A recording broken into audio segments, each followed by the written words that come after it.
નમસ્કાર, દૂરદર્શન સમાચારની સાથે હું નિકેતા શુક્લા આપનું હાર્દિક સ્વાગત કરું છું. દર્શક મિત્રો, આ બુલેટિનમાં આપણે વાત કરીશું કે ગૃહમંત્રી અમિત શાહ ગુજરાતના પ્રવાસે છે અને આજે ગાંધીનગર જિલ્લામાં તેમણે કેટલીક મહત્વની સંસ્થાઓનું ભૂમિપૂજન કર્યું હતું, જ્યારે વિવિધ વિકાસ કાર્યોની ભેટ આપી છે. આ પૈકી BSL-4 લેબોરેટરીનું આજે તેમણે જે ભૂમિપૂજન કર્યું હતું તે ભવિષ્યમાં બાયોટેકનોલોજી ક્ષેત્રે મહત્વના સંશોધનમાં કેવી રીતે ઉપયોગી સાબિત થઈ શકશે તેના વિશે વાત કરીશું.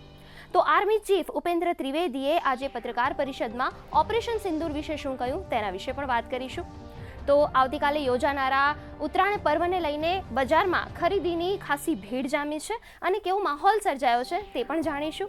એ સાથે સેન્સેક્સના ઉતાર ચઢાવ વિશે પણ જોઈશું અને રાજ્યમાં ઠંડીનો ચમકારો કેવો વર્તાઈ રહ્યો છે તેના વિશે પણ વાત કરીશું અને સાથે દેશ દુનિયાની અન્ય ખબરો પણ નિહાળીશું. પરંતુ એ પહેલા નજર કરી લઈએ હેડલાઇન્સ પર. જૈવિક સુરક્ષા તરફ ગુજરાતનું મજબૂત પગલું. ગાંધીનગરમાં ખુલશે દેશની બીજી સૌથી મોટી હાઈટેક લેબોરેટરી. ગૃહમંત્રી અમિત શાહે કર્યું ભૂમિપૂજન. આ લેબોરેટરીને પગલે વૈજ્ઞાનિકોને સંક્રાત્મક અને ઘાતક વાયરસ સામે સુરક્ષિત વાતાવરણની અંદર સંશોધન કરવામાં મળશે મદદ.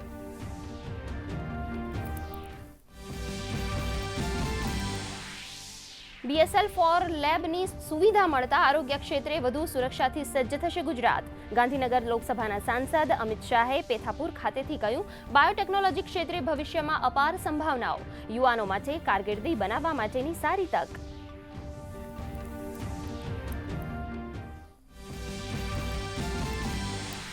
મુખ્યમંત્રી ભૂપેન્દ્ર પટેલે કહ્યું, BSL-4 લેબ દેશને સંભવિત મહામારીઓ સામે બનાવશે વધુ સુરક્ષિત અને સશક્ત.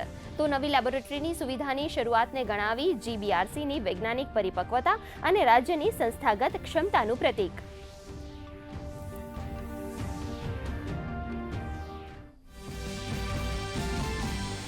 ગાંધીનગરના માણસા શહેરની થશે કાયાપલટ. ગાંધીનગરના સાંસદ અમિત શાહે માદરે વતનને આપી વિવિધ વિકાસ કાર્યોની ભેટ. અત્યાધુનિક sports, civil hospital, fire station સહિત માળખાકીય સુવિધાઓ ધરાવતા પ્રોજેક્ટનો સમાવેશ. બાલવાથી ગોઝારિયાત સુધી બનશે 19 કિલોમીટરનો 4 લેન રોડ.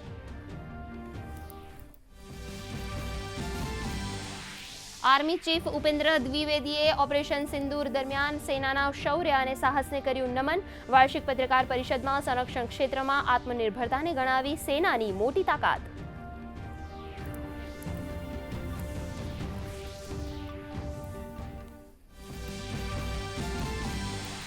આવતીકાલે ઉત્તરાયણ પર્વને પગલે બજારોમાં ખરીદી માટે ભારે ભીડ. તો રાજ્યના અનેક સ્થળોએ અબોલ પક્ષીઓના જીવની સુરક્ષા માટે કરુણા અભિયાનનો પ્રારંભ. વાહન ચાલકોને સેફટી ગાર્ડ સહિત તકેદારીના પગલાં લેવા પોલીસનો અનુરોધ.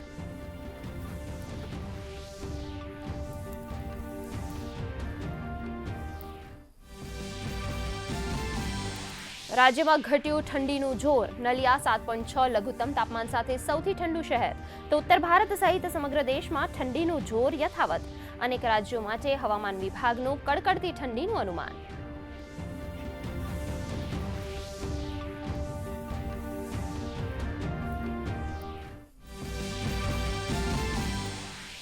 ગત કારોબારની તેજી બાદ ભારતીય શેર બજાર આજે ઘટાડાના માહોલ સાથે બંધ. સેન્સેક્સ 86,600ની સપાટીથી નજીક બંધ. નિફ્ટીમાં 58 આંકની ઘટ. ચાંદીનો ભાવ 2,69,000ને પાર. સોનામાં પીછેહટ. તો ડોલર સામે રૂપિયા 4 પૈસા નીચે સરકતા 90.19ના સ્તરે બંધ.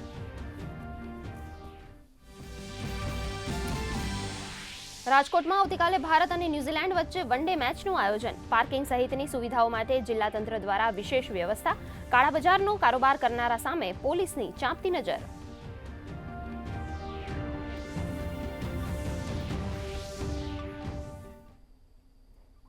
સમાચાર વિગતવાર જોઈશું. કેન્દ્રીય ગૃહ અને સહકારિતા મંત્રી અમિત શાહ 3 દિવસના ગુજરાતના પ્રવાસે છે. ત્યારે અમિત શાહે આજે માણસાની SD આર્ટ્સ અને BR કોમર્સ કોલેજ ખાતે નિર્મિત સ્પોર્ટ્સ કોમ્પ્લેક્સ સહિત રૂપિયા 267 કરોડના વિવિધ વિકાસલક્ષી કાર્યોનું લોકાર્પણ અને ખાતમુહૂર્ત કર્યું હતું. ત્યારે આ પ્રસંગે ગૃહમંત્રી અમિત શાહે કહ્યું કે ગ્રામ્ય વિસ્તારમાં પાણીના સ્તર ઊંચા આવશે. લોકોને સાબરમતી નદીનું પાણી મળી રહેશે. માણસામાં આધુનિક ફાયર સ્ટેશન, જીમ અને સિવિલ હોસ્પિટલ નિર્માણ પામશે.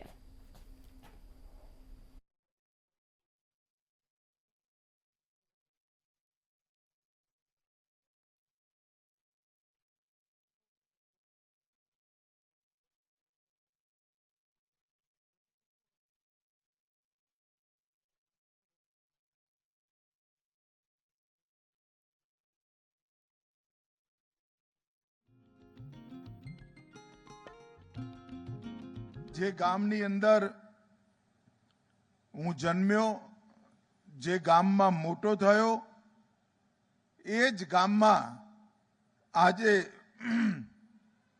લગભગ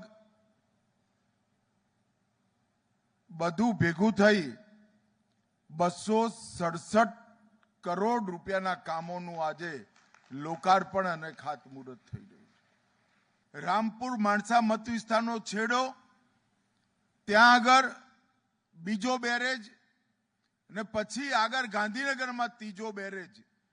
તો ગાંધીનગરથી મવડી સુધી આખો સાબરમતીનો પટ 12 મહિના પાણીથી ભરાઈ રહે એવી વ્યવસ્થા આપણે કરી છે। હું માણસાના નાગરિકોને કહેવા માંગુ છું કે આ 245 કરોડ 250 કરોડના ખર્ચે તમે હોસ્પિટલ બની જવા દો। 11 માળની હોસ્પિટલ છે અને 2030 પછી કોઈ પણ ઓપરેશન કરવા માટે કોઈએ માણસાની બહાર ગાંધીનગર સુધી પણ નહીં જવું।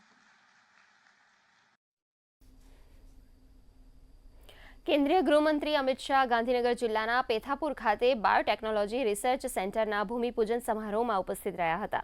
અહીં ગુજરાતની સર્વપ્રથમ અને ભારતની બીજી high tech biosafety level 4 BSL-4 lab બનશે। આ લેબ અત્યંત ચેપી વાયરસ અને પશુઓના ગંભીર રોગો પર સંશોધન કરવા માટે સક્ષમ હશે। હાઈટેક બાયો કન્ટેનમેન્ટ ફેસિલિટીથી સજ્જ આ લેબ કાર્યરત થતાં ગુજરાત પશુ આરોગ્ય અને વેક્સિન ઉત્પાદન ક્ષેત્રે વૈશ્વિક નકશા પર અગ્રેસર સ્થાન હાંસલ કરશે। આ તકે સંબોધન કરતા તેમણે જણાવ્યું હતું કે બાયો કન્ટેનમેન્ટ ફેસિલિટીવાળી આ પહેલી લેબ છે જેને રાજ્ય સરકારે સ્થાપિત કરી છે, જેનું શ્રેય ગુજરાત સરકારને પણ જાય છે। તેમણે એમ પણ કહ્યું કે પુણેની વાયરોલોજી ઇન્સ્ટિટ્યૂટ બાદ ભારતની આ બીજી ઉચ્ચ સ્તરીય લેબ છે।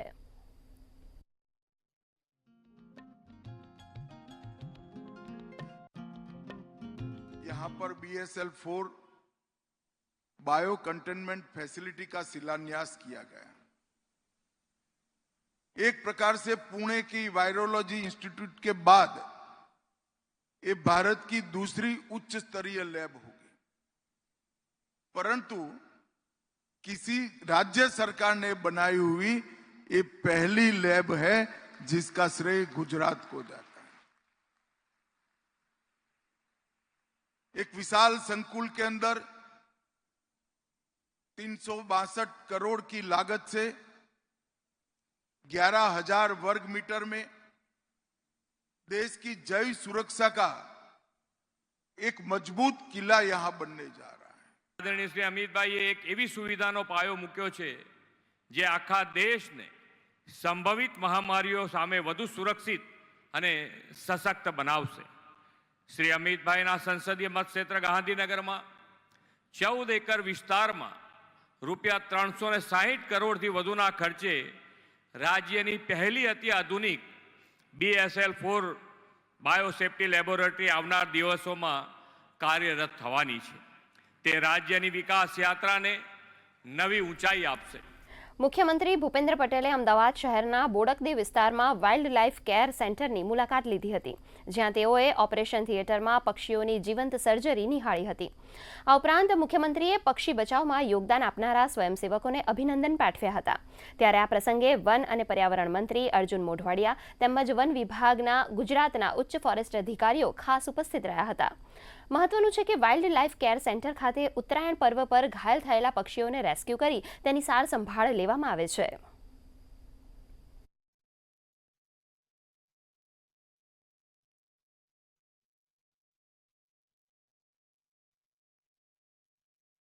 ગુજરાતમાં આ જે પતંગોત્સવ છે બહુ ઉત્સાહપૂર્વક મનાવવામાં આવે છે, પણ આમાં અબોલ આપણે પંખીઓ છે ઘવાઈ જાય છે। એના માટે એને પણ આપણે જે વારસો છે એને સાચવીને રાખવા માટે એને નુકસાન ન પહોંચે એના માટે તમામ વન વિભાગ અને કેટલાક NGO વર્ષોથી આ કામગીરી ઉપર લાગેલા છે અને 2017થી આ કરુણા અભિયાનની શરૂઆત થઈ અને એ સદંતર આ કામગીરી કરવામાં આવી રહી છે। તાપી જિલ્લામાં વન વિભાગ અને જીવદયા પ્રેમીઓ દ્વારા કરુણા અભિયાન શરૂ કરવામાં આવ્યું છે.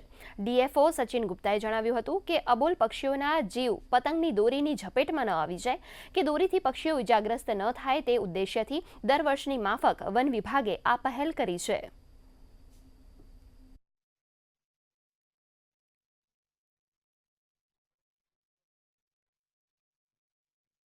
पतंग उड़ाने के समय पे जो पक्षियों को इजा होती है, जो पक्षी घायल होते हैं, तो उसमें ज़्यादा से ज़्यादा पक्षियों को सर्वाइव किया जाए और उनके नेचुरल हैबिटेट में उनको दोबारा छोड़ा जाए. तो हर वर्ष की तरह इस वर्ष भी हम लोग 10 से 20 जनवरी करुणा अभियान मना रहे हैं. और करुणा इसमें सबसे पहले मेरी लोगों से यही अपील है कि चाइनीज़ मांझा, चाइनीज़ डोरी का उपयोग ना करें.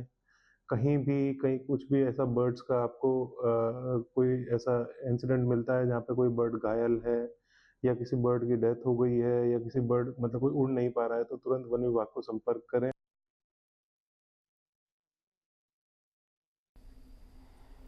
વડોદરાના નવલખી મેદાન ખાતે યોજાયેલ પતંગોત્સવમાં 18 દેશ અને ભારતના 7 રાજ્યોના સહિત કુલ 150થી વધુ પતંગબાજોએ ભાગ લીધો હતો.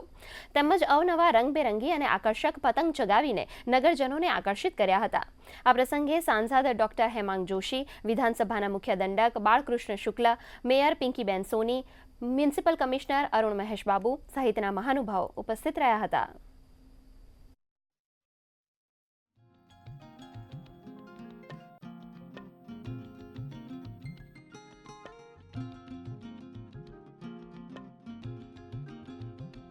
આ પ્રકારના પતંગ મહોત્સવના આયોજન માટે રાજ્યના માનનીય મુખ્યમંત્રી શ્રી ભૂપેન્દ્રભાઈ પટેલ સાહેબ, ટુરિઝમ ડિપાર્ટમેન્ટ, જિલ્લા વહીવટીતંત્ર અને વડોદરા મ્યુનિસિપલ કોર્પોરેશનનો ખૂબ આભાર માનું છું. અને સાથે સાથે આ પતંગવીરો જ્યારે આપણે કરતબ બતાવવાના છે ત્યારે તેઓને ખૂબ ખૂબ અભિનંદન પાઠવું છું. વડોદરાના તમામ શાળાના બાળકો, વડોદરાના નગરજનો પણ આપ જોઈ શકો છો કે મોટી સંખ્યામાં અહીં ઉમટી રહ્યા છે. ત્યારે હું તમામ જે ગુજરાત સરકાર, ગુજરાત ટુરિઝમ, વડોદરા મહાનગરપાલિકા અને વડોદરાનું સ્થાનિક વહીવટી તંત્ર તમામનો હું આભાર માનું છું કે આ આખું એક મહોત્સવને આપણે શક્ય બનાવી શક્યા છે. સુરત જિલ્લાના બારડોલીમાં એક યુવકે એવો પતંગ બનાવ્યો છે જે દોરી વિના જ આકાશમાં ચગે છે અને તમે મેદાન કે અગાસીમાંથી હવા વિના પણ આ પતંગ ચગાવી શકો છો. પતંગ બનાવનાર યુવક હેતલ ગાંધીએ જણાવ્યું હતું કે ઘણા લોકોને પતંગ ચગાવવાનો શોખ હોય છે, પરંતુ તેઓ ઘણીવાર પતંગ ચગાવી શકતા નથી અથવા તો પતંગ ચગાવતા આવડતું નથી હોતું. તેઓ રિમોટવાળા પતંગની મજા માણી શકે છે. આ પતંગ રૂપિયા 3000 સુધીમાં મળે છે.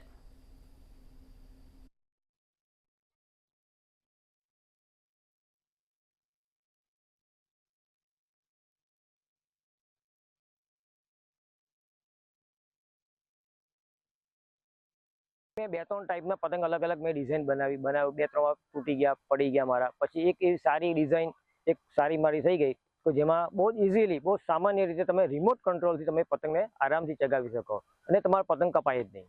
આ પતંગની ખાસિયત એવી છે કે તમે એક તો કેવું છે કે વગર દોરીએ ઉડાવી શકો, જ્યારે મરજી મુજબ તમે એને એટલે મીન્સ કે ઉડાવી શકો.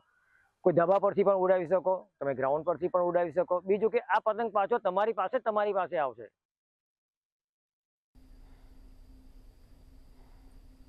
સુરેન્દ્રનગર શહેરમાં ઉત્તરાયણ પર્વને ધ્યાનમાં રાખીને ટ્રાફિક પોલીસ દ્વારા વિશેષ પગલાં લેવામાં આવ્યા છે.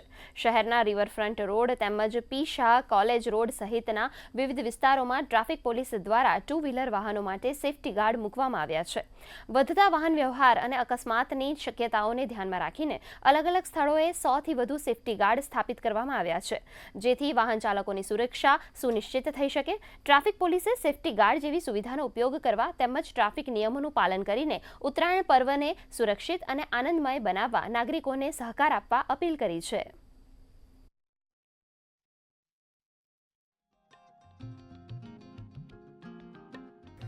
જાનહાનિ ના થાય એના માટે મને સેફટી ગાર્ડ લગાવી આપે છે. એ બદલ ટ્રાફિક પોલીસનો ખૂબ ખૂબ આભાર માનું છું અને મારી જેવા બીજા અનેક માણસોને પણ એમને सेफ्टी गार्ड लगाए आपे थे, ये बदल एमनो आभार। मोटरसाइकिलों पे सेफ्टी गार्ड लगाने में आ रहा है और इसकी ड्राइव सुरेंद्रनगर ज़िला में चल रही है। उसके अलावा मैं सभी को ये सूचना देना चाहती हूँ कि आप खुद पोतानी मोटरसाइकिल पर सेफ्टी गार्ड लगाएं ताकि आप इस उत्तरायण के पर्व पर खुद भी सेफ रहें और आपकी फैमिली भी सेफ रहे। રાજ્યમાં મકર સંક્રાંતિના પર્વ નિમિત્તે મહિલા અને બાળ વિકાસ વિભાગ દ્વારા 2 દિવસીય પોષણ ઉડાન 2026 કાર્યક્રમનું વિશેષ આયોજન કરવામાં આવ્યું છે. આ કાર્યક્રમ અંતર્ગત પતંગોત્સવના માધ્યમથી પોષણ અંગે જનજાગૃતિ લાવવામાં આવશે. તો રાજ્યમંત્રી ડોક્ટર મનીષા વકીલના માર્ગદર્શનમાં રાજ્ય, ઝોન, જિલ્લા, ઘટક અને આંગણવાડી કેન્દ્ર કક્ષાએ વિવિધ પોષણલક્ષી પ્રવૃત્તિઓ યોજાઈ રહી છે, જેમાં પતંગોત્સવના માધ્યમથી બાળકો, કિશોરીઓ, સગર્ભા અને ધાત્રી માતાઓમાં પોષણ તથા આરોગ્ય પ્રત્યે જાગૃતિ લાવવામાં આવશે. તો આ કાર્યક્રમ હેઠળ આહારમાં વિવિધતા, જંક ફૂડનો ત્યાગ, કિશોરીઓમાં એનિમિયા નિવારણ, સ્વચ્છતા અને શુદ્ધ પીવાનું પાણી જેવા વિષયો પર ભાર મૂકવામાં આવશે.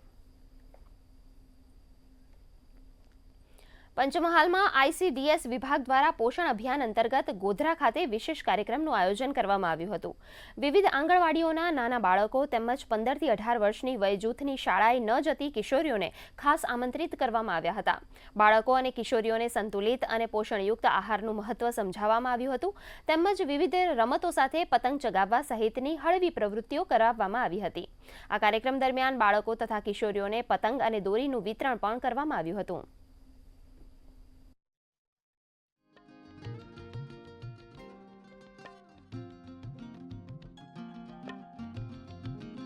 અંતરિયાળ ગામોના બાળકો તેમજ પૂર્ણા કિશોરી બોલાવી અને અમે આજે પોષણ ઉડાન 2026 અંતર્ગત આરોગ્ય પોષણ શિક્ષણના સૂત્રો પતંગ ને દોરી દ્વારા બાળકોને લીંબુ ચમચીનો પ્રોગ્રામ કરાયો. ત્યારબાદ સંગીત ખુરશી પણ કરાવડાવી અને પૂર્ણામાં બાળકો માટે પણ નાના પતંગો લાવી, દોરી લાવી અને બાળકોને પણ પતંગ ઉત્સવ કરાવડાવ્યો. અને 15 થી 18 વર્ષની જે કિશોરી છે, શાળાએ નથી જતી, એ કિશોરીઓને બોલાવી પણ અમે પતંગ ઉત્સવ ઉજવવામાં આવે.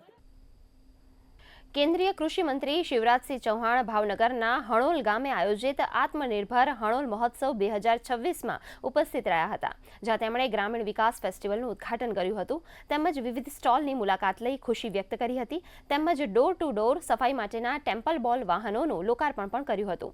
કાર્યક્રમમાં ઉપસ્થિત ઓલિમ્પિક એસોસિએશનના ચેરમેન અને રાજ્યસભાના સાંસદ PT ઉષા ઉપસ્થિત રહ્યા હતા. તેમણે જણાવ્યું હતું કે તેઓ પણ ગ્રામ્ય વિસ્તારમાંથી આવે છે અને દેશ માટે 100 કરતાં વધુ મેડલ જીત્યા છે. ઉલ્લેખનીય છે કે કેન્દ્રીય મંત્રી ડોક્ટર મનસુખ માંડવિયાના જન્મસ્થળ એવા હણોલ ગામને PM મોદીના આદર્શ ગ્રામ અને ગાંધીજીના ગ્રામ સ્વરાજના વિઝન મુજબ એક આદર્શ ગામ તરીકે વિકસાવવામાં આવ્યું છે. કે જે આજે આત્મનિર્ભર હણોલ મહોત્સવ જે છે કે જ્યાં એનો આજે પ્રારંભ જે છે એ થયો છે. એ આજે કેન્દ્રીય મંત્રી શિવરાજસિંહ ચૌહાણ અને રાજ્યસભાના સાંસદ PT ઉષા જે છે એ કરાવી રહ્યા છે. આપ હાલ દ્રશ્યો જોઈ શકો છો કે આ હણોલ ગામની અંદર જે પ્રમાણે એક દ્રશ્યો ઊભા છે એ કરવામાં આવ્યા છે કે જેમાં તમે એક ગ્રામ્યનું ચિત્ર જે છે એ નજરે જે છે જોઈ શકો છો. અંદર આ ભારતને આત્મનિર્ભર બનાવવા માટે ગુજરાતનું કેટલું યોગદાન છે, કેવા કેવા ઉદ્યોગો છે કે જે આ ગ્રામ્ય વિસ્તારોને મજબૂત જે છે બનાવી શકે છે. આજે ગૌરવ સાથે આજે છે ગ્રામવાસીઓ જે છે કર્યા છે કે કદાચ દેશનું પ્રથમ એવું ગામ હશે કે જે હકીકતની અંદર આત્મનિર્ભર જે છે બની રહ્યું છે, જેના જ કારણે આજે અવડો મોટો આત્મનિર્ભર મહોત્સવ જે છે એ ઉજવવામાં આવી રહ્યો છે. જતનાથપુરા, દૂષણ ન્યૂઝ, ભાવનગર. રાષ્ટ્રીય માર્ગ સુરક્ષા મહિના અંતર્ગત દમણમાં પોલીસ વિભાગ દ્વારા મોટરસાયકલ રેલીનું આયોજન કરવામાં આવ્યું હતું. પોલીસ મુખ્યાલયેથી રેલીને DIG સંતોષ મીણાએ લીલી ઝંડી આપીને શુભારંભ કરાવ્યો હતો. આ રેલી દરમિયાન હેલ્મેટનો ઉપયોગ, ટ્રાફિક નિયમોનું પાલન અને માર્ગ સુરક્ષા અંગે જનજાગૃતિનો સંદેશ આપવામાં આવ્યો હતો.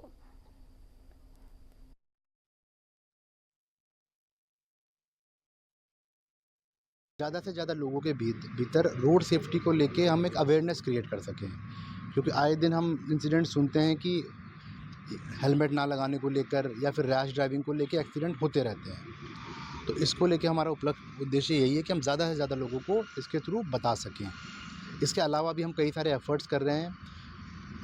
जो सोशल मीटिंग्स होती है, पंचायत बॉडीज़ की जो मीटिंग्स होती है, वहाँ भी हम अपने मैसेज को कन्वे करने की कोशिश कर रहे हैं. और ये एक्सरसाइज भी हमारी तकरीबन मंथ लॉन्ग एक्सरसाइज रहेगी, जिसमें हम मैक्सिमम लोगों को हमारी जो रोड सेफ्टी को लेकर बात है वो बताने की कोशिश करेंगे. અમરેલીમાં અનુકંપા ફાઉન્ડેશન દ્વારા એક અનોખું અને પ્રેરણાદાયક અભિયાન સતત આગળ વધી રહ્યું છે. આ શ્રેણીમાં રાજ્યસભાના સાંસદ તથા જાણીતા ઉદ્યોગપતિ ગોવિંદભાઈ ધોળકિયાએ 250થી વધુ વડીલ યાત્રિકોને લઈને નીકળતી 5 બસોને લીલી ઝંડી આપી પ્રસ્થાન કરાવ્યું હતું. આ અભિયાન અંતર્ગત સમાજના શ્રેષ્ઠીઓ પોતાના સ્વર્ગસ્થ માતા-પિતા તથા વડીલોની પાવન સ્મૃતિમાં અન્ય પરિવારોના વડીલોને નિઃશુલ્ક તીર્થયાત્રા કરાવી પુણ્ય લાભ મેળવી રહ્યા છે. 3 દિવસની આ યાત્રા પૂર્ણ કરીને વડીલો સલામત રીતે ફરી અમરેલી પરત ફરશે. અનુકંપા ફાઉન્ડેશન દ્વારા યાત્રા દરમિયાન વડીલોની આરોગ્ય, રહેવા જમવાની તેમજ મુસાફરીની તમામ વ્યવસ્થાઓ સુચારુ રૂપે કરવામાં આવી છે. વડીલોને યાત્રાનો જે આયોજન કરેલ છે તેમાં આજે 5 બસ અમરેલીથી ઉપડીને સોમનાથ જશે, સોમનાથથી દ્વારકા અને દ્વારકાથી આવશે. આ 3 દિવસ યાત્રાનો જે પ્રોગ્રામ બનાવ્યો છે સંચાલકો છે એનો ખૂબ ખૂબ ધન્યવાદ સાથે અભિનંદન આપું છું. અમારો સંકલ્પ 1000 આવા સિનિયર સિટીઝનો વડીલોને યાત્રા કરાવવાનો હતો. એના ભાગરૂપે અત્યાર સુધીમાં 350 જેટલા વડીલોને યાત્રા અમારી સંસ્થા કરાવી ચૂકી છે. આજે ફરી એક 5 બસો અમારી 250 યાત્રિકો સાથેની દ્વારકા સોમનાથની યાત્રાએ 3 દિવસની યાત્રાએ રવાના થઈ છે. દાહોદ જિલ્લા એલસીબી, ઝાલોદ પોલીસ અને ચાકલિયા પોલીસની ટીમોએ પીછો કરીને દારૂ ભરેલી કાર ઝડપી પાડી હતી. આ વાહન સહિત મુદ્દામાલ જપ્તો કર્યો હતો. ડીવાયએસપી BR પટેલે જણાવ્યું હતું કે પોલીસને બાતમી મળી હતી કે હેડ કોન્સ્ટેબલ અર્જુન ભુરિયા અને કોન્સ્ટેબલ પ્રકાશ હડિયા રાજસ્થાન તરફથી દારૂ ભરેલી ટાટા પંચ 4-વ્હીલર ગાડીનું પાયલોટિંગ કરી રહ્યા છે. ત્યારે પોલીસને જોઈને ચાલકોએ ગાડી ભગાવી હતી. જોકે પોલીસે મુદ્દામાલ ઝડપી લીધો હતો.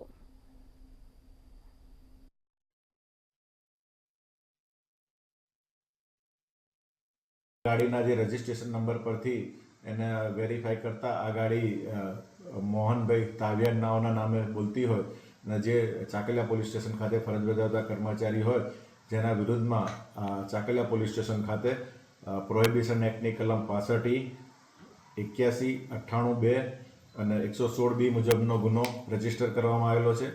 અને હાલમાં પોલીસ અધિક્ષક શ્રી દાહોદ દ્વારા આ પોલીસ કર્મચારીઓ વિરુદ્ધમાં પ્રાથમિક તપાસ પણ સોંપવામાં મને આવેલ છે. તેમજ આ 3 પોલીસ કર્મચારીઓને ફરજ મુક્ત કરવામાં આવેલ છે. રાજકોટમાં આવતીકાલે ભારત અને ન્યૂઝીલેન્ડ વચ્ચે મેચ યોજાશે. આ અંગે જિલ્લા પોલીસ વડા વિજયસિંહ ગુર્જરે પત્રકાર પરિષદને સંબોધી હતી અને જણાવ્યું હતું કે પંચાયત વિભાગ દ્વારા પાર્કિંગ માટે 7 જગ્યા રાખવામાં આવી છે. તેમજ 1200થી વધુ પોલીસ કર્મચારીઓ અને અધિકારીઓ સમગ્ર કાયદો અને વ્યવસ્થાની સ્થિતિ સંભાળશે.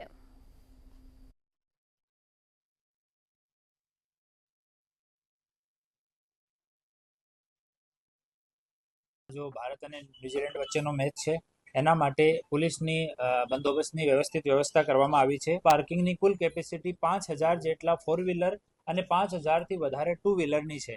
તો સફિશિયન્ટ પાર્કિંગ છે. જો લોકો મેમ્બર્સ છે અને જો ટીમ છે આની એન્ટ્રી સ્ટેડિયમના મેઇન ગેટથી થશે. બાકી જો લોકો છે જેટલા પણ દર્શક છે તો શિવશક્તિ હોટલથી યુટર્ન લઈને અને પછી પાર્કિંગમાં આ લોકોને વ્હીકલ ખડો કરીને સ્ટેડિયમમાં જવાનું રહેશે. સુરક્ષા વ્યવસ્થામાં 700 જેટલા પોલીસ કર્મચારી, 400 જેટલા હોમગાર્ડ, GRD અને TRBની વ્યવસ્થા કરવામાં આવી છે. 100થી વધારે બોડી-વોર્ન કેમેરા ડિપ્લોય કરવામાં આવ્યા છે. સ્ટેડિયમ માટે નો ડ્રોન ફ્લાય ઝોનનો જાહેરનામું ઓલરેડી અસ્તિત્વમાં છે. ગત કારોબારની તેજી બાદ ભારતીય શેર બજાર આજે ઘટાડાના માહોલ સાથે બંધ રહ્યું. મુંબઈ શેર બજારનો સૂચકાંક સેન્સેક્સ 250 આંક ઘટીને 83,628 આંક પર, તો નેશનલ શેર બજારનો સૂચકાંક નિફ્ટી 58 આંક ઘટીને 25,732 આંક પર બંધ રહ્યો છે. PSU બેંક, IT અને મેટલ ઇન્ડેક્સમાં વધારો જોવા મળ્યો હતો. રિયલ્ટી, ફાર્મા, તેલ અને ગેસના શેરોમાં દબાણ જોવા મળ્યું. ઓટો, FMCG શેરોમાં વેચવાલી રહી, તો આ તરફ કિંમતી ધાતુઓના ભાવમાં વધુ વધઘટ જોવા મળી. MCX પર સોનાના ભાવમાં પ્રતિ 10 ગ્રામે 500 રૂપિયાનો ઘટાડો નોંધાતા 1,41,000ને પાર બોલાઈ રહ્યો છે. તો ચાંદીનો ભાવ કિલો દીઠ 400 રૂપિયાનો ઘટાડો નોંધાતા 2,69,000ની આસપાસ બોલાઈ રહ્યો છે. તો ડોલર સામે રૂપિયો 4 પૈસા નબળો રહેતા 90.19ના સ્તરે બંધ રહ્યો છે. તો આ સાથે જ આ ન્યૂઝ બુલેટિન અહીં સમાપ્ત કરીશું. નમસ્કાર.